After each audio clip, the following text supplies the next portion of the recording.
আচ্ছা দেখেন আমাদের এই টাস্ক 2 এর জন্য 40 মিনিটস টাইম পাবো না? 40 মিনিটস। এখন এই 40 মিনিটসের মধ্যে আমি 5 to 10 মিনিটস আমি কি করব? প্ল্যানিং করব, প্ল্যানিং। এই 5 থেকে 10 মিনিট আমি প্ল্যান করে নিব, বুঝতে পারছেন? আমি প্ল্যান কেন করে নিব? ওই যে আমি একটা গল্প বলি যে আপনি হচ্ছে শপিং করতে গেলেন, কিছুই প্ল্যান করে গেলেন না, আপনি 3-4 ঘন্টা ধরে খুঁজতেছেন যে কি কিনবেন, বুঝতেছেন না। বাট আপনি বাসা থেকে প্ল্যান করে গেছিলেন, আপনি গিয়ে উইদিন হাফ অ্যান আওয়ার আপনি একটা প্রোডাক্ট চুজ করে কিনতে পারছেন। দ্যাটস ওয়াই আমরা এই 5 থেকে 10 মিনিট যদি প্ল্যানিং এ ডেডিকেট করি, মানে আমি পুরো এসেটা যদি আমি প্ল্যান করে ফেলি যে আমি এই জিনিস লিখবো, তাহলে আমি একটা ফ্লোতে লিখে ফেলতে পারবো না? ধরেন আমি যদি প্ল্যান না করি তাহলে আমার এটা কি হবে, জ বড়লা হয়ে যাবে। বাট আমি যদি প্ল্যান করে রাখি তাহলে আমার মানে টোটাল এসেটা একটা ফ্লো মেনটেন করে হবে, অর্গানাইজড হবে, হজবরলা হবে না। তো এর কারণে আমি 5 থেকে 10 মিনিট প্ল্যান করব। তো এখন প্ল্যানে আমি কি কি করব সেটা হচ্ছে আমরা এখন দেখবো, যে আমি প্ল্যানিং স্টেজে এই 5 থেকে 10 মিনিট আমি কি কি কাজ করব। আচ্ছা এটা তো লেখা হয়েছে, এটা মুছে ফেলি এবার।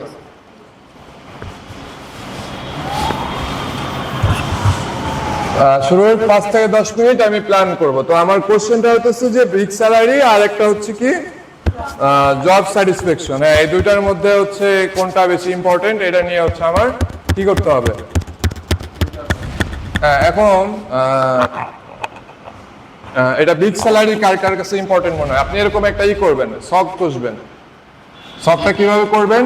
ওই যে আপনার কোশ্চেন দেওয়া থাকবে না, কোশ্চেনের নিচে যে জায়গা থাকবে ওখানে লিখবেন, নোট করবেন, ছোট ছোট করে নোট করবেন। না ওটা তো কোনো সমস্যা না, ওটা দিছেই আপনাকে নোট করার জন্য, ওটা আপনি যদি দাগান ছেয়েও ফেলেন তাতেও সমস্যা নাই, বাট আপনার ওটাই হচ্ছে নোট করবেন আপনি। তো কি নোট করবেন? ধরেন আমাদের একটা অপশন কি বিগ স্যালারি না, আরেকটা কি আমাদের আরেকটা কি আছে, জব স্যাটিসফ্যাকশন। Job satisfaction. এখন ধরেন আপনাকে তো বলছে যে আপনি আসলে এগ্রি করেন কিনা, তাহলে আপনি যদি এগ্রি করেন তাহলে তো জব স্যালারি বিগ স্যালারি হচ্ছে ইম্পর্টেন্ট। এন্ড কেন ইম্পর্টেন্ট? আমার কারণ লাগবে। তো কি কি কারণে স্যালারি বেশি ইম্পর্টেন্ট বলেন? হ্যাঁ, good lifestyle, money can buy happiness. Lifestyle এটা আমার একটা কি, একটা যে কারণে হচ্ছে বিগ স্যালারিটা ইম্পর্টেন্ট। আর একটা কি হতে পারে? Sir money can buy happiness. Money can buy happiness. আচ্ছা দিলাম।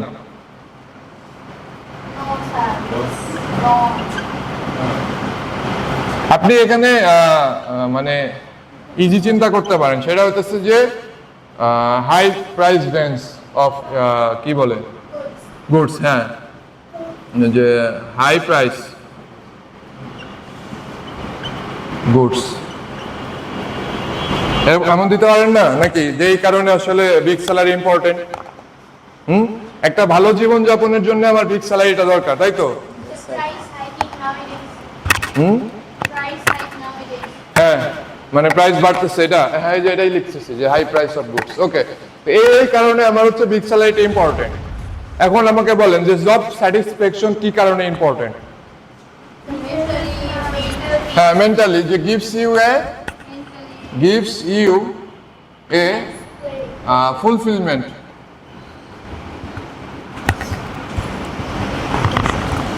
ফুলফিলমেন্ট, এই যে মেন্টালি যে আপনি শান্তিটা পাইতেছেন এটা হচ্ছে ফুলফিলমেন্ট।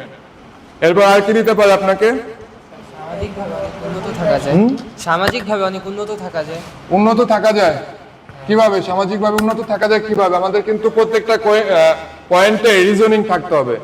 আমি এটা বলতেছি যে গুড লাইফস্টাইল, হ্যাঁ আপনাকে মোটিভেট করতে পারে না? মোটিভেটেড, আপনার যখন ধরেন আপনি একটা কাজ ভালো পারেন, সেই কাজ যদি আপনি করতে থাকেন তাহলে আপনি মোটিভেট হবেন না? ধরেন আপনি হচ্ছে গান গাইতে পছন্দ করেন, তো আপনি যত গান গাবেন ততই তো আপনি মোটিভেট হবেন, হ্যাঁ আমার ভালো লাগতেছে। বাট আপনি ধরেন গান গাইতে পছন্দ করেন, বাট আপনাকে হচ্ছে কি করছে, আপনাকে দিয়ে ধরেন কাঁথা সেলানোর একটা কাজ দিয়ে দিছে, তো তখন তো আপনার ওই কাঁথা সেলানো ভালো লাগবে না। আপনাকে অনেক টাকা দিতেছে, বাট আপনার মনের মধ্যে খুশি মানে আনন্দ নাই, এবং আপনার কাজে মোটিভেশন নাই। তো মোটিভেশন না থাকলে আপনার কাজটা প্রোডাক্টিভ হইতেছে না। বাট ধরেন আপনি একটা কাজ করতে পছন্দ করেন এবং সেই কাজটা আপনাকে দেওয়া হয়েছে, তাহলে আপনি আপনার মনেও মানে আপনার ফুলফিলমেন্টও আছে, আপনি মোটিভেট হতেছেন এবং মোটিভেট হওয়ার ফলে আপনার কাজটা প্রোডাক্টিভ হতেছে, আপনি চেষ্টা করতেছেন যে আরো ভালো করে করতে। আমার স্যালারিও আস্তে আস্তে বাড়তে পারে। হ্যাঁ, স্যালারি বাড়তে থাকবে, এটা পরের হিসাব। হ্যাঁ হ্যাঁ হ্যাঁ হ্যাঁ, ওকে। তো এই যে আমাদের 2-3টা পয়েন্ট আসছে না, তো আমরা কি বলছিলাম যে আমি একটা পয়েন্ট দিয়ে একটা প্যাসেজ লিখবো আর একটা পয়েন্ট দিয়ে আরেকটা প্যাসেজ লিখবো, মানে বডি প্যারাগ্রাফ 1 লিখবে একটা পয়েন্ট দিয়ে আর 2 লিখবে আর একটা পয়েন্ট দিয়ে। এখন আমরা পরীক্ষায় কিন্তু আমরা এই যে 2টা ছক কিন্তু আমরা করব না। কেন করব না? কারণ আপনি তো 2টা নিয়ে লিখবেন না, আপনি একটা নিয়ে লিখবেন। তো আপনি যদি বিগ স্যালারি চুজ করেন, তাহলে আপনি কেন বিগ স্যালারি চুজ করতেছেন ওই পয়েন্টগুলো আপনি নোট করবেন। কই নোট করবেন? ওই কোশ্চেনের নিচে নোট করবেন যে আমি এই পয়েন্টের কারণে আমি বিগ স্যালারি চুজ করতেছি।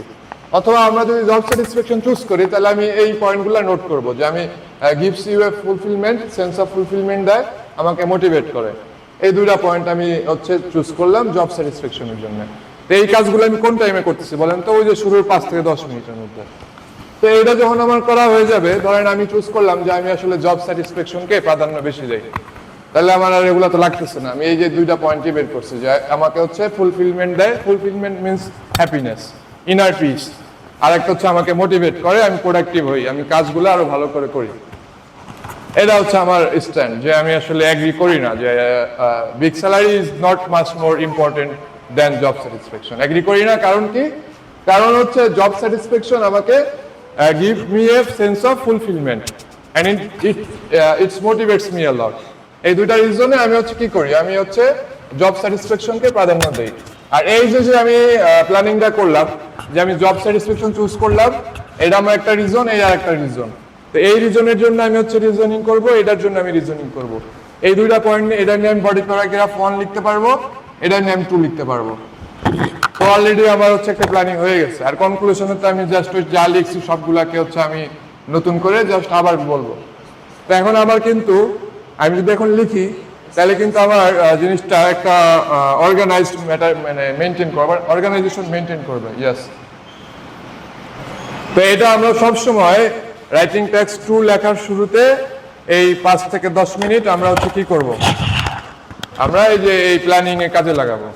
তো আমাদের প্ল্যানিং শেষ। আমরা হচ্ছে কি প্ল্যান করলাম যে আমি জব স্যাটিসফ্যাকশনকে হচ্ছে বেশি এমফাসাইজ করব। কেন করব? এটা আমাকে এটা করে আর এটা করে, এই 2টা কারণে করব। এখন হচ্ছে আমাদের কি লেখা শুরু করতে হবে। তো এখন আমরা ফার্স্টে কি লিখবো? ইন্ট্রো লিখবো না ফার্স্টে? আচ্ছা, এই 2টা পয়েন্টকে লিখে রাখছিলেন, আমরা খাতায় লিখছিলেন না? লেখেন নাই? লেখেন নাই? লিখে রাখেন যে আমাদের জব স্যাটিসফ্যাকশন। এটা লিখেন নাই কেন? আমি বলতেছিলাম যে কোশ্চেনে লিখবো আমরা জব স্যাটিসফ্যাকশন আমি কেন চুজ করছি, আমাকে হচ্ছে সেন্স অফ ফুলফিলমেন্ট আর একটা হচ্ছে ধরেন মোটিভেশন বা মোটিভেটস মি।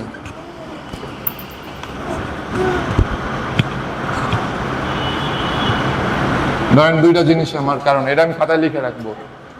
কোশ্চেনে যেমন নোট করবো, এটা আমি খাতায় এখন আমি লিখবো।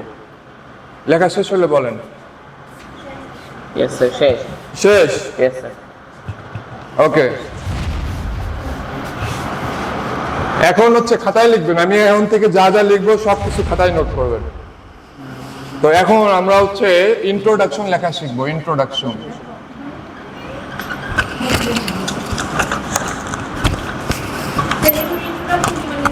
না না, এটা লিখতে হবে না, এটা লিখতে হবে না, এটা এখন আপনি খাতায় লেখেন। কারণ আপনি যাতে এখন তো শিখতেছেন যে আমি ইন্ট্রোডাকশনটা কিভাবে লিখবো। দেখো আপনি এখন খাতায় লিখে একটা বড় করে দাগ দিয়ে রাখেন যে এইভাবে আসলে ইন্ট্রোডাকশন লিখতে হয়। আর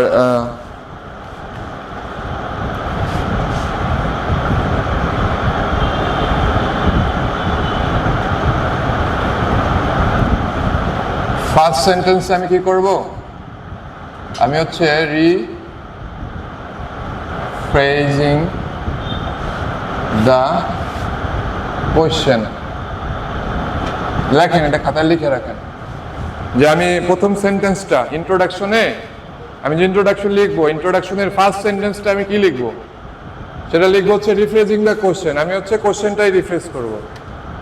এটা আপনি আগে লিখেন যে আমি এটা এইভাবে লিখবো। এটা হচ্ছে সূত্র, মনে করেন এগুলো হচ্ছে সূত্র, formula. Rephrasing the question. First sentence আমি ওটা করব।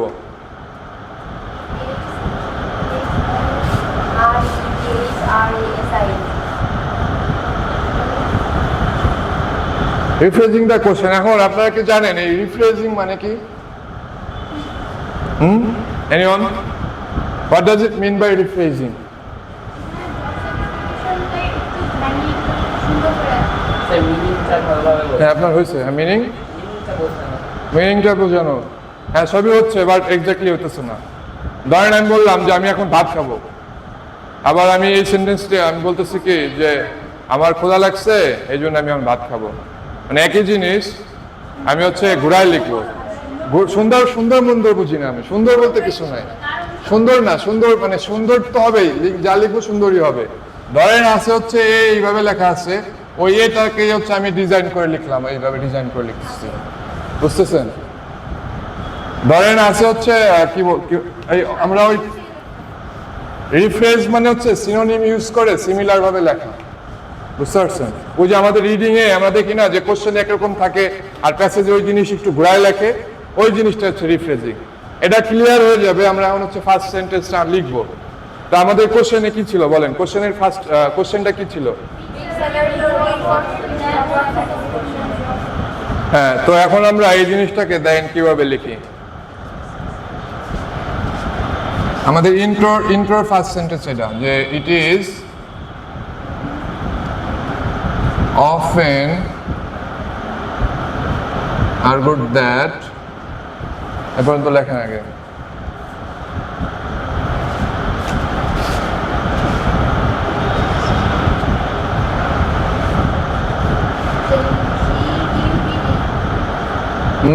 হ্যাঁ, আর GUED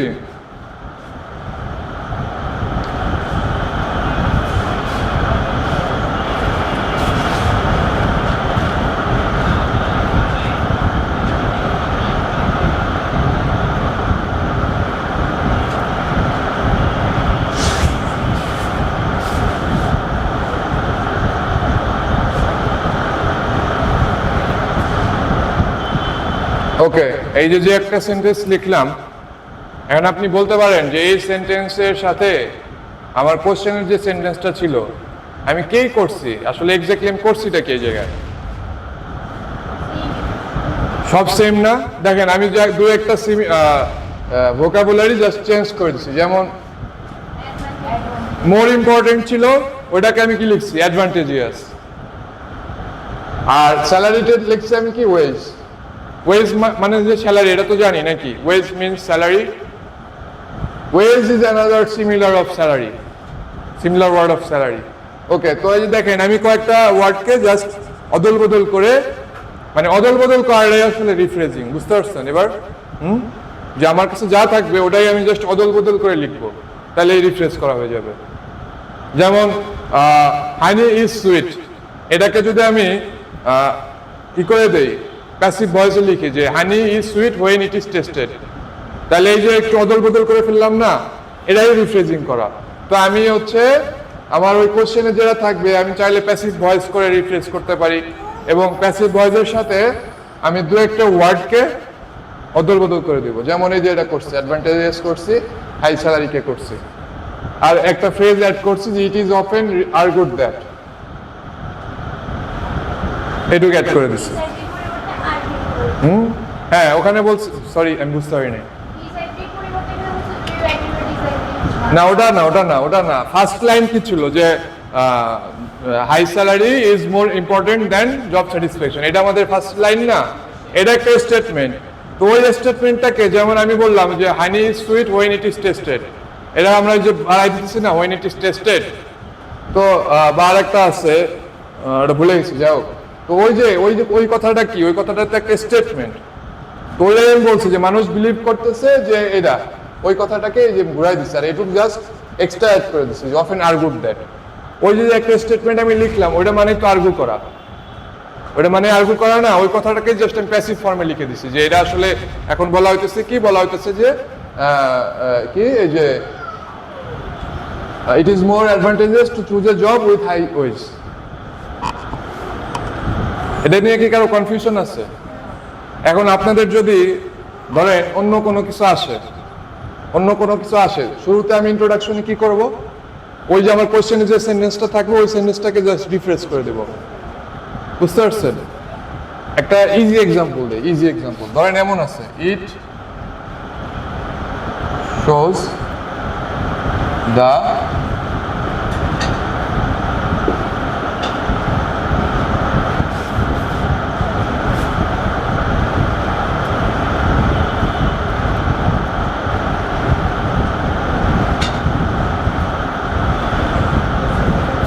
ধরেন একটা সেন্টেন্স, একটা স্টেটমেন্ট যে it shows the percentage of food production of Bangladesh. তা আমি এটাকে কি করতে পারি যে ধরেন it illustrate the proportion of food manufacturing, প্রোডাকশনের জায়গায় আমি দিলাম ম্যানুফ্যাকচারিং, ধরেন of a small country Bangladesh, name দিতে পারেন, নেম বাংলাদেশ। দেখছেন এই যে এই কথাটাকে আমি হচ্ছে একটু অদল বদল করে এই কথায় লিখছি, এটা হচ্ছে রিফ্রেশ করা। তো আমাদের যে যখনই এরকম আমাদের ইন্ট্রোডাকশন লেখা লাগবে, তো ওই কোশ্চেনটা যে কোশ্চেনই থাকুক না কেন, প্রথম যে সেন্টেন্সটা কোশ্চেনে দিবে ওই সেন্টেন্সটাকে আমি জাস্ট এই একটু অদল বদল করে রিফ্রেশ করে লিখবো। এটা হচ্ছে আমার ইন্ট্রোডাকশনের প্রথম সেন্টেন্স। বুঝতে পারছেন? এখন ইন্ট্রোডাকশনের প্রথম সেন্টেন্স তো লেখা হয়ে গেল, এখন দ্বিতীয় সেন্টেন্সে আমরা কি লিখবো? গেস করেন কেউ। লিখছেন এই যে এই সেন্টেন্সটা লিখছেন? হ্যাঁ, এখন হচ্ছে আমরা এগ্রি করি নাকি ডিসএগ্রি করি, এটা হচ্ছে আমরা ডিরেক্ট বলে দিব। তো আমি যেহেতু কি নিছি, আমি জব স্যাটিসফ্যাকশন চুজ করছি না, তো এখন আমি কি লিখবো যে I completely disagree, I totally disagree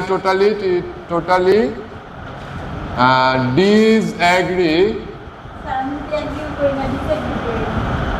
আপনার কিছু একটা করা লাগবে এখানে, বলে দিচ্ছে do you agree or disagree, আপনার অন্য কোনো অপশন নেই। কিছুই না করলে ওরা বলবে আমিও কিছু করতে, আমারও কিছু করার নেই। বুঝছেন? ওরা পরীক্ষার খাতা, ওদের কিছু করার থাকবে না। I totally disagree with this statement. এই সেন্টেন্সটাকে আমাকে একজন রিফ্রেশ করে দেন তো, দেখি কিরকম পারেন রিফ্রেশ করতে। এই যে আমি লিখছি I totally disagree with this statement, এটাকে রিফ্রেশ করেন তো। হ্যাঁ, দিতে পারেন, হবে, সমস্যা নাই। আরেকজন, আরো কেউ ট্রাই করেন। I totally disagree with this statement, এটা মানে কি? আমি হচ্ছে এই স্টেটমেন্টের সাথে ডিসএগ্রি করি। এটাকে আপনি ইংলিশে অন্যভাবে বলেন।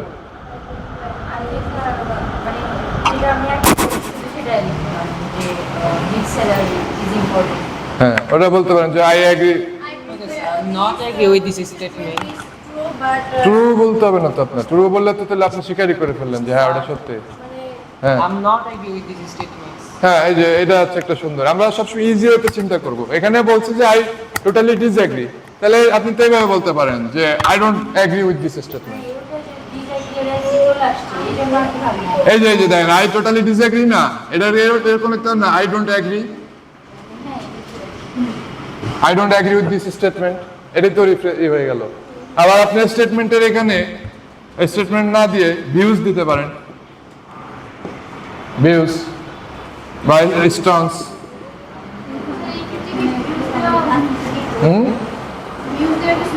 হ্যাঁ, ভিউজ, এই যে একটা ভিউজ, তো এই যে ইট ইজ অফেন আর্গুড দ্যাট, মানে কিছু মানুষ এটা বিশ্বাস করতেছে, তাহলে তাদের point of view, but I am not with this view, মানে আমি হচ্ছে এই ভিউর সাথে না। ভিউ দিতে পারেন, স্টেটমেন্ট দিতে পারেন, স্ট্যান্স দিতে পারেন,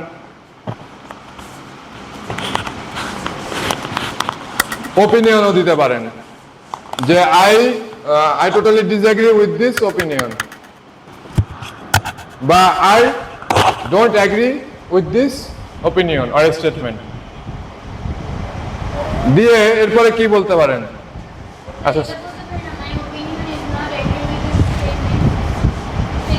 হ্যাঁ বলতে পারেন, সমস্যা নাই, বাট ওটা একটু সেন্টেন্সটা একটু কেমন হয়ে যায় না, যে my opinion is not agree with this, একটু কেমন জানি মিনিংটা একটু জটিল হয়ে যায় না। দ্যাটস ওয়াই আমরা ইজি ওয়েতে লিখবো যে I totally disagree with this statement, এটা লেখেন উইথ দিস স্টেটমেন্ট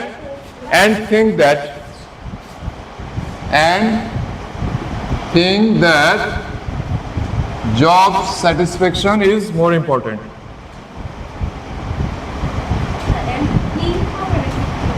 Think.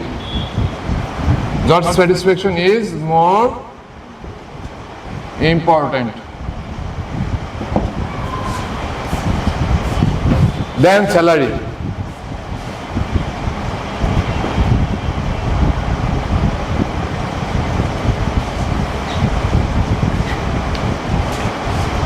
আমাদের ইন্ট্রোডাকশন দেন, হাই স্যালারি দেন, সমস্যা নেই। দেখেন এবার আমাদের ইন্ট্রোডাকশন লেখা শেষ।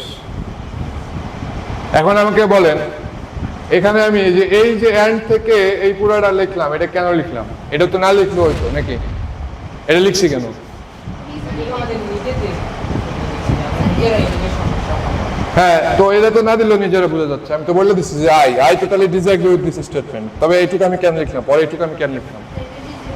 হ্যাঁ, আমি হচ্ছে কোনো মানে রাখতেছি না, কনফিউশন রাখতেছি না। আমি এখানে এই যে এখান থেকে এই পর্যন্ত কি লিখছি এটা একদম ফুল ক্লিয়ার এন্ড কনসাইজ না? এটা বোঝা যাচ্ছে যে আসলে মানুষজন কি বিশ্বাস করতেছে এটা, বাট আমি এটার সাথে টোটালি ডিসএগ্রি করি। ডিসএগ্রি করার পরে আমি আসলে কি এগ্রি করি সেটা আমি বলে দিচ্ছি যে আমি হ্যাঁ একদম ফুলফিল করে জাস্ট আমার কোনো ঘাটতি থাকবে না ওখানে। এখানে কোনো ঘাটতি আছে যে পুরো আমার ইন্ট্রোতে আমি বলে দিচ্ছি আমি ডিসএগ্রি করি। এরপরে বলার পরে আমি আসলে কি এগ্রি করি সেটাও আমি বলে দিচ্ছি যে think that job satisfaction is more important than high salary.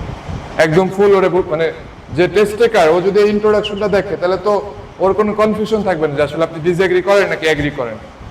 ও একটা ফুল একটা ক্লিয়ার ধারণা পাবে, ক্লিয়ার আইডিয়া পাবে। ইয়েস, তো আমাদের হচ্ছে রেসপন্সিবিলিটি হবে যে টেস্ট টেকারকে আমরা একটা ক্লিয়ার আইডিয়া কনভে করব।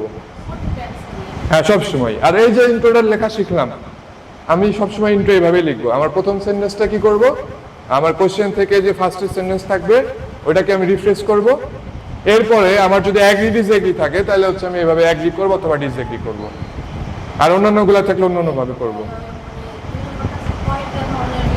ওই 4-5টা আমি সেদিন দেখাইছিলাম না, যে অ্যাগ্রি ডিসএগ্রি, অ্যাডভান্টেজ ডিসঅ্যাডভান্টেজ, তারপরে কোশ্চেন সলিউশন। হ্যাঁ, তো যে রকমই আসুক না কেন প্রথম সেন্টেন্স আমাদেরকে সবগুলাতেই সেম ভাবেই ওই রিফ্রেশ করা লাগবে। অ্যাগ্রি ডিসএগ্রিতে আমি লিখছি যে ডিসএগ্রি করি, আর যদি এটা হতো অ্যাডভান্টেজ ডিসঅ্যাডভান্টেজ তাহলে আমি ফার্স্টেরটা ওইভাবে লিখতাম। লেখার পরে আমি লিখতাম যে there are some advantages and also there are some disadvantages. This essay will discuss both the advantages and disadvantages. But first লাইনটা কিন্তু আমার সবসময় ওই ফ্রেজ রিফ্রেজিং করা লাগবে। হ্যাঁ, এটাই শিখবো আজকে। আমি জাস্ট ওটা একটু এক্সাম্পল দিলাম। হ্যাঁ, আমাদের ইন্ট্রোডাকশন লেখা শেষ। এখন আমরা কি করব বলেন? Body paragraph 1। ইয়েস, মুসলাম। এটা কেউ না বুঝলে আস্ক করেন যে আমি আসলে এটা কেন লিখতেছি।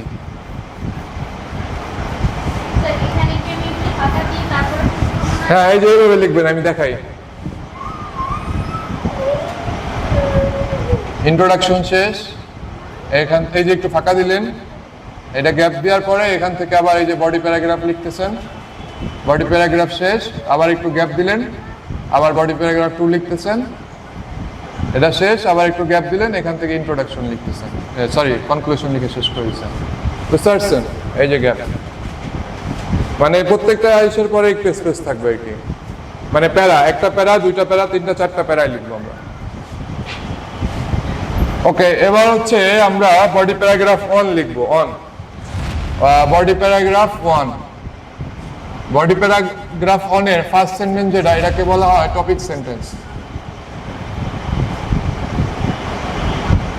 টপিক সেন্টেন্স আমি কি লিখবো, যে আমি আসলে অ্যাগ্রি এন্ড ডিসএগ্রি কেন করছি ওই রিজনটা বলবো। স্টেট দ্য ফার্স্ট রিজন, এখানে আমি কি করব, state the first reason for my কি ডিসএগ্রিনেস, reason why I disagree. বুঝতে পারছেন কি করবো আমি ফার্স্ট সেন্টেন্সে? বডি প্যারাগ্রাফ 1 এর ফার্স্ট সেন্টেন্স আমি কি করব? হ্যাঁ, ওই যে দুইটা রিজন আমরা ওই যে প্ল্যান করছিলাম না? হ্যাঁ, why I disagree. হ্যাঁ, ওই যে একটা রিজন আর একটা রিজন ছিল মোটিভেশন। তাহলে আমি ফার্স্ট রিজনটা দিয়ে এখানে আমি শুরু করব। হ্যাঁ, তাহলে আমি এটা লিখবো কিভাবে? জি না, এটা আপনি খাতায় লিখে রাখতে পারেন। মানে এগুলো হচ্ছে যা বোঝাইতেছে থিওরি, যাতে এটা আপনি সব